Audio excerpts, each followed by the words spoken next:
ক্ষেপণাস্ত্র না থাকলে ইরান পরিণত হতো গাজার মতো। পেজেন্সকিয়ার।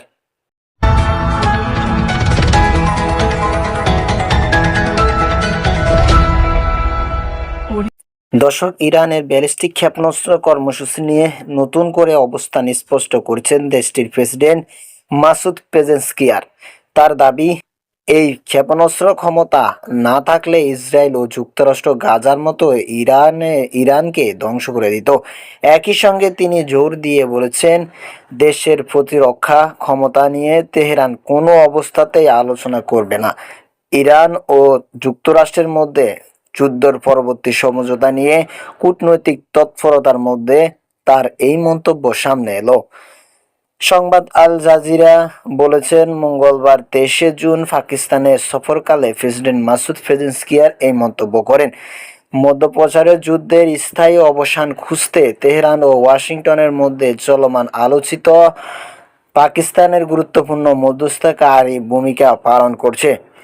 পেজেন্সকিয়ার বলেন, আমাদের আত্মরক্ষার জন্য যেসব ক্ষেপণাস্ত্র রয়েছে সেগুলো না থাকলে ইসরায়েল ও যুক্তরাষ্ট্র গাজার মতো ইরানকে ধ্বংস করে দিত।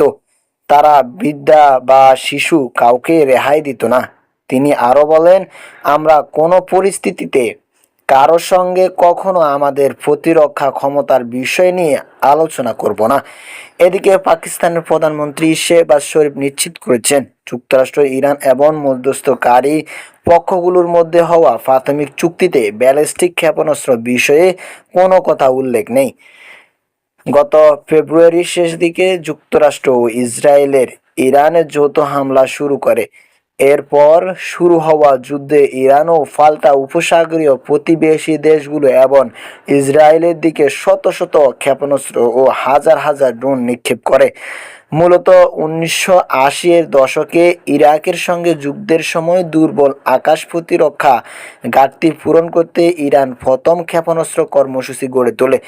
এরপর থেকেই এসব ক্ষেপণাস্ত্র পাল্টা ও নির্ভরতা আরও বেড়ে যায়। ইরান থেকে প্রায় 1500 কিলোমিটার দূরে অবস্থিত ইসরায়েল দীর্ঘদিন ধরে এই ক্ষেপণাস্ত্র কর্মসূচিকে নিজেদের অস্তিত্বের জন্য হুমকি হিসেবে দেখে আসছে। যুদ্ধ শুরুর আগে যুক্তরাষ্ট্র ইরানের পারমাণবিক কর্মসূচি নিয়ে আলোচনার পাশাপাশি ব্যালিস্টিক ক্ষেপণাস্ত্র কর্মসূচি এবং তেহরানের মিত্র সশস্ত্র গোষ্ঠীগুলোর প্রতি সমর্থন বিষয়টিও আলোচনায় অন্তর্ভুক্ত করতে চেয়েছিলেন। তবে সাম্প্রতিক দিনগুলোতে যুক্তরাষ্ট্রের প্রেসিডেন্ট ডোনাল্ড ট্রাম্প ইরানের ক্ষেপণাস্ত্র ইস্যুতে কিছুটা নমনীয় অবস্থায় নিয়েছেন বলে মনে করা হয়েছে। গত সপ্তাহে ফ্রান্সের অনুষ্ঠিত জি7 সম্মেলনে তিনি বলেন, আমি বলতে চাই, অন্য দেশগুলোর কাছে যদি এসব থাকে তাহলে তাদের কিছুটা ক্ষমতা থাকা থেকে বঞ্চিত করা হয়তো খুব একটা ন্যায্য হয় না।